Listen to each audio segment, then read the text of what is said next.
صار قرر عن نفسي بنفسي بإيدي آخد قرار اخلق من حزني ويأسي من حبس الانكسار كسر حيطاني وشمس تضوي عني الفضاء. مروان خوري، بعد النجاح اللي حققته الليله مفروض يكون صار في عندك موعد ثابت على القليله كل شهرين للاطلاع على الجمهور اللبناني بحفله مثل حفله بانوراما لليوم.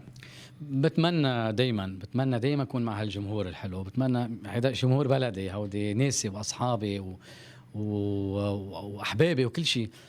ما في شك انه بحب الغياب شوي انا، الناس تيجي يشتاقوا لي، وقت اللي بقدم حالي يكون في اشتياق. وبذات الوقت اكيد بهمني يكون كمان في استمراريه بهالموضوع. وقت اللي بتبلش انت وبتصير الناس فعلا بتحبك وبتصير تقصد تجي تشوفك وتسمعك، هيدا بيعطيك شعور رائع. يعني حتى يعني ادماني هالشعور بخليك تدمن عليه وتضل تحب انك تكون موجود مع الناس على المسرح. التلحين والشعر والكتابه شعور رائع كمان، انك تخلق شيء جديد، بس ما بيشبه وجودك على المسرح. هالتفاعل باللحظه ذاتها مع الناس بعتقد وبقول لك اياها اي مغني انه من اجمل المشاعر ممكن تعيشها. قد ايه قوي اكثر هالتفاعل الليلي بس غنيت لو تلاقي مرتين على المسرح وقدمتها بطريقه كمان كل مره مختلفه عن الثاني، كانه عم نسمع اغنيتين مختلفتين. لانه هيدي الغنيه حبوها ناس كثير مؤخرا، يعني هيدي الاغنيه اللي كثير علمت معهم. وقلت شغله حلوه انه قدمتها بطريقه مختلفه.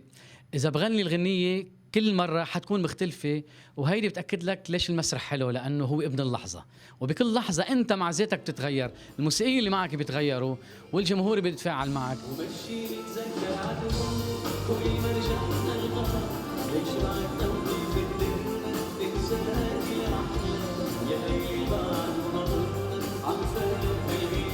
اعتمدت مروان اليوم انك تقدم مجموعه من الاغنيات تعمل هيك حبكه لكل مشروعك الفني، يعني معي رايح وبداياتك مع اغاني من كلماتك والحانك اضافه لاغنيتك الاخيره اللي انت قصدك. صحيح، لانه هيدي الطريقه اللي بقدم فيها حالي عاده بالمهرجانات وخصوصي بهالحفله.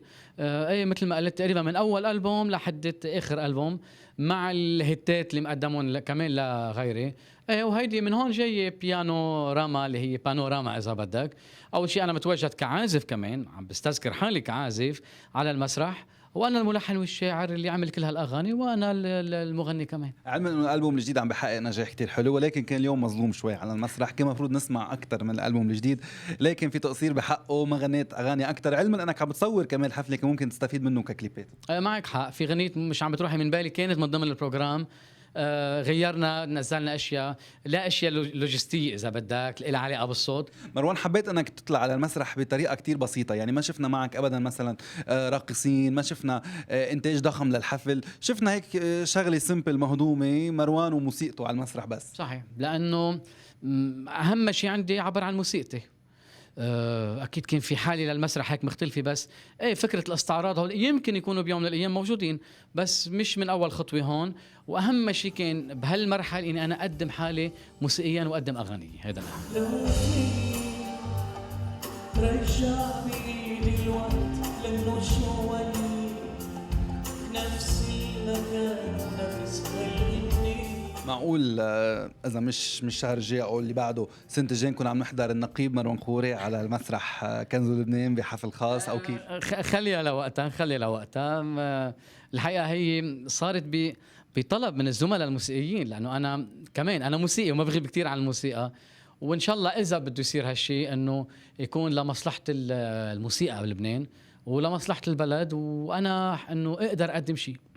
مستعد لانك تكون نقيب الموسيقيين اذا مختارينك زملائك والناس اللي بيحبوك؟ اكيد، لانه اذا بقدر اقدم شيء بيكون هيدا المطرح اللي انا بدي اياه. حلو النشاط اللي هيك اجى مؤخرا فجأة، يعني حفلات وتترات مسلسلات كتير وكمان نقابة وأكاديمية بنفس الوقت.